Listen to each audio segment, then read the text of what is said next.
এই দেখেন একটা বন্ড সাধু বই রয়েছে না। আরে না এটা বালা সাধু দেখতে এটা বালা না। আরে বালা বেটা। আচ্ছা জিজ্ঞেস করি। আচ্ছা আচ্ছা বলেন তো সাধু বাবা আমি কি করি?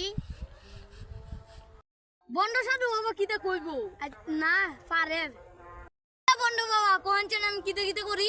এই চুপ মূর্খ পালক বাবা এটা পালক তোমরা ভালো কইব। এই একটাই বেটা। হ্যাঁ আচ্ছা কোনছে আমি প্রত্যেকদিন কিতে করি? কখনই কইতাছি দেখতে লই। তুমি আগলে হসো তুমি গোসল করলে হালি ডালো না। তুমি কাইলা কিটা লাগে না। তুমি ঘুমাইলে সকে দাও না সব ঠিক কইছি না।